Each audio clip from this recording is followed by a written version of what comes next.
ഇന്ന് flag off ചെയ്ത ബംഗളൂരു കൊച്ചി വന്ദേ ഭാരതിൽ ടിക്കറ്റിന് വൻ ഡിമാൻഡ്. ബുക്കിംഗ് ആരംഭിച്ചയുടൻ ടിക്കറ്റ് തീർന്നു. റെഗുലർ സർവീസ് ആരംഭിക്കുന്ന 11-ാം തീയതിയിലെയും 13-ലെയും ടിക്കറ്റാണ് തീർന്നത്.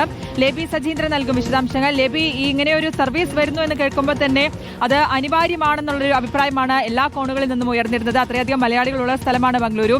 എന്തായാലും ഇനി അടുത്തൊന്നും ടിക്കറ്റ് നോക്കണ്ട അല്ലേ?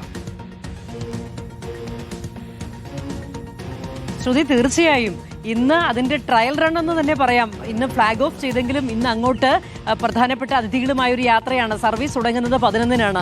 11-ന് തുടങ്ങിയാൽ 12-ന് സർവീസ് ഇല്ല, 13-നാണ്. 11-ന്റെയും 13-ന്റെയും എക്സിക്യൂട്ടീവ് ക്ലാസ്സിലെ ടിക്കറ്റ് മുഴുവൻ തീർന്നിരിക്കുകയാണ്.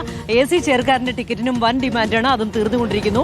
11, 13 എന്ന് പറയുമ്പോൾ തൊട്ടടുത്ത ദിവസങ്ങളിലെ ടിക്കറ്റും ഏതാണ്ട് ഇന്ന് വൈകുന്നേരത്തോടു കൂടിയൊക്കെ തീരുമെന്ന് പ്രതീക്ഷിക്കുക. ഏതായാലും വൻ ഡിമാൻഡാണ് ടിക്കറ്റിന് അനുഭവപ്പെട്ടുകൊണ്ടിരിക്കുന്നത്. രാവിലെ ബാംഗ്ലൂരിൽ നിന്ന് 5:10 പുറപ്പെട്ട് സൗത്തിൽ 1:50 എത്തുന്ന ട്രെയിനിന്റെ ടിക്കറ്റ് എക്സിക്യൂട്ടീവ് ക്ലാസ്സിലെ മുഴുവൻ ടിക്കറ്റും തീർന്നു കഴിഞ്ഞു. വെയിറ്റിംഗ് ലിസ്റ്റിലേക്ക് കയറി കഴിഞ്ഞു. AC ചെയർക്കാരനും വൻ ഡിമാൻഡാണ്. ഇവിടെ നിന്ന് അന്നേ ദിവസം 11-ാം തീയതി തന്നെ ഇവിടെ നിന്ന് 2:20 പുറപ്പെട്ട് അവിടെ രാത്രി 11 മണിക്ക് ബാംഗ്ലൂർ സിറ്റിയിലാണ് എത്തുക. 10:30 ഈ ബാംഗ്ലൂരിലേക്ക് എത്തിച്ചേരുന്ന ട്രെയിൻ ഏതാണ്ട് 11 മണിയോടുകൂടി ബാംഗ്ലൂർ സിറ്റിയിലേക്കും എത്തും. ഏതായാലും ഈ ട്രെയിനിന്റെ ടിക്കറ്റും എക്സിക്യൂട്ടീവ് ക്ലാസ് തീർന്നു കഴിഞ്ഞു. AC ചെയർക്കാരിലും വൻ ഡിമാൻഡ് ആയിക്കൊണ്ടിരിക്കുന്നു.